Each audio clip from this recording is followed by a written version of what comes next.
यह कहानी बहादुर अब्दुल हमीद की है, जिनको भारत पाकिस्तान युद्ध में निपुणता के साथ पैटर्न टैंकों को नष्ट कर देने का श्रेय प्राप्त है। यदि हमीद भारतीय थल सेना में शामिल ना हुए होते तो शायद वे अपने अब्बा की दर्जी की दुकान में काम कर रहे होते। इस तरह वे देश के लिए साहस और दक्षता से लड़ने और परमवीर चक्र को प्राप्त करने के अवसर से वंचित हो जाते।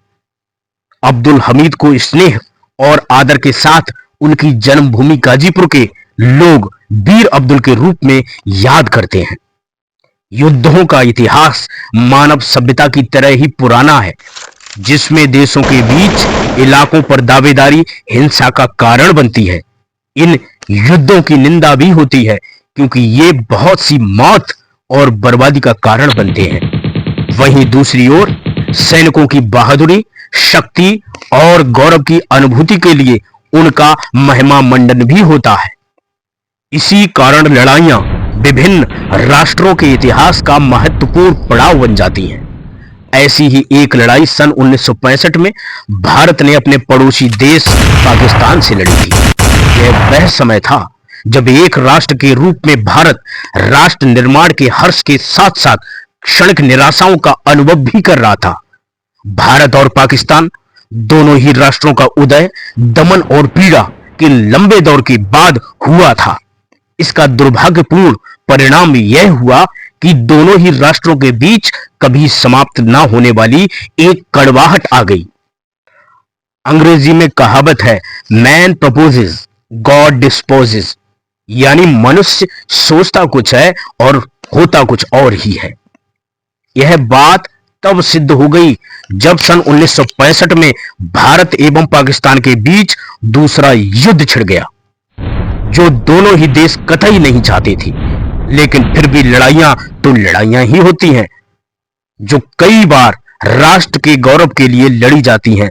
रोचक बात यह है कि सन 1965 के युद्ध को सन 1947-48 के युद्ध की परिणति के तौर पर भी समझा जा सकता है, जिसने भारतीय सैनिकों को भारी क्षति पहुंचाई।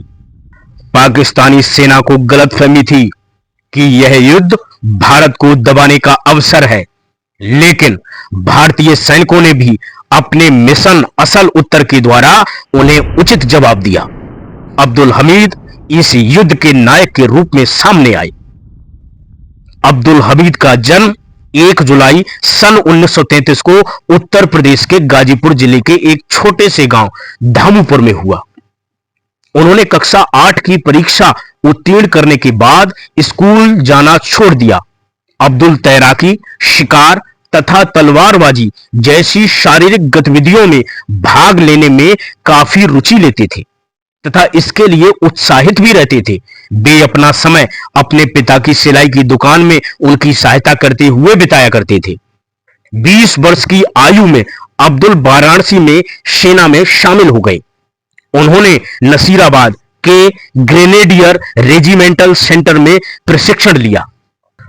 अपना प्रशिक्षण पूरा करने के बाद उन्हें सन 1955 में 4 ग्रेनेडियर्स में शामिल कर लिया गया। अब्दुल सन 1962 के युद्ध में 7 माउंटेन ब्रिगेड 4 माउंटेन डिवीजन के सदस्य के रूप में थांगला, नेफा में लड़े। उस युद्ध के बाद वे अंबाला लौट आए तथा उन्हें कंपनी क्वार्टर मास्टर हवलदार नियुक्त कर लिया गया। अपनी पैटर्न टैंक रेजिमेंट के साथ पाकिस्तान ने पंजाब के तरन तारण जिले के खेमकरन सेक्टर में घुसपैठ कर दी। यह घुसपैठ अब्दुल हमीद के सैनिक होने के कर्तव्य निर्वहन के लिए एक पुकार बनकर आई।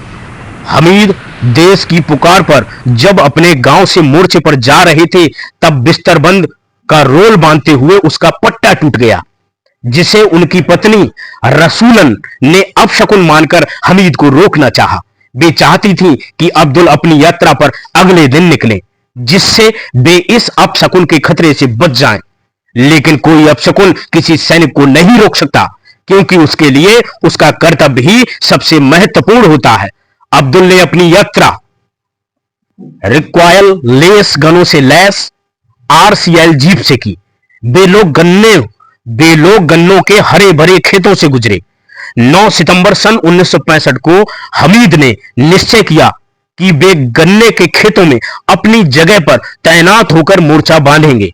योजना थी कि वे पैटर्न टैंकों पर अपनी रिक्वायल लैस बंदूकों से हमला करेंगे। इसके लिए पैटर्न टैंकों को निशाना बनाने में बिल्कुल सही समय पर सटीक निशाना लगाने की आवश्यकता थी।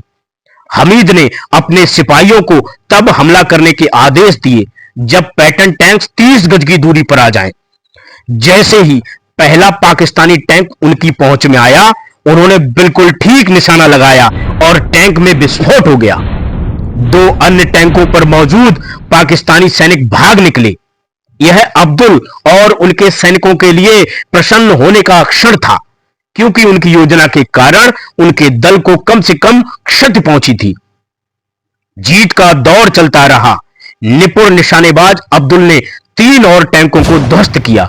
भयभीत होकर बहुत से पाकिस्तानी सैनिक अपने टैंकों को छोड़कर भाग खड़े हुए। अगला दिन 10 सितंबर अब्दुल के लिए नई चुनौतियां लेकर आया। रणनीति के अनुसार पाकिस्तानी सेना की ओर से 3-3 टुकड़ियों में भारी गोलाबारी हो रही थी तथा चारों ओर आग ही आग फैल गई थी। फसलों के पीछे छिपकर हमीद ने जगहें बदली और 3 अन्य टैंकों को भी सफलतापूर्वक ध्वस्त कर दिया। अब्दुल और दुश्मन अब और भी निकट आ गए थे। वे अपनी जीप को लेकर दूसरे स्थान पर आ गए और अपने लोगों से छिप जाने को कहा। अचानक उन्होंने अपने आप को पाकिस्तानी सेना के अगले टैंक के बिल्कुल सामने पाया। हमीद के पास इस परिस्थिति में अपनी जगह बदलने का बिल्कुल समय नहीं था। दुश्मन ने भी इसका पूरा फायदा उठाया। वीर भारतीय सैनिक अब्दुल हमीद की पारी का अब अंत आ चुका था। थल सेना के सूत्र इस बात की पुष्टि करते हैं कि भारतीय सेना के इतिहास में ऐसा पहली बार हुआ कि अब्दुल और उनके सिपाही दुश्मन की बड़ी अच्छी तरह सुरक्षित और हथियारों से लैस रेजिमेंट से केवल रिक्वायल लैस बंदूकों से लड़े। 10 सितंबर सन 1965 को शहीद हुए अब्दुल हमीद को मरणोपरांत परमवीर चक्र से सम्मानित किया गया। हमीद ने 4 टैंकों को ध्वस्त किया है। यह समाचार 9 सितंबर सन 1965 को ही थल सेना मुख्यालय पहुंच गया था। इसका उल्लेख उनके प्रशस्ति पत्र में भी किया गया था, लेकिन कुछ अधिकारी तथा उनके साथियों ने वीर अब्दुल की महिमा की पुष्टि करते हुए यह बताया कि उन्होंने 10 सितंबर को 3 और टैंकों को ध्वस्त किया था। हालांकि इसका उल्लेख उनके प्रशस्ति पत्र में नहीं हो सका। 4 ग्रेनेडियर्स को इस बात का श्रेय जाता है कि उन्होंने यह भयंकर युद्ध अपनी कंपनी कमांडरों तथा विशेषज्ञ पलटन कमांडरों के बिना लड़ा, जो कि उस समय इंडो तिब्बतन सीमा पर एडवांस पार्टी के रूप में दौरे पर गए थे।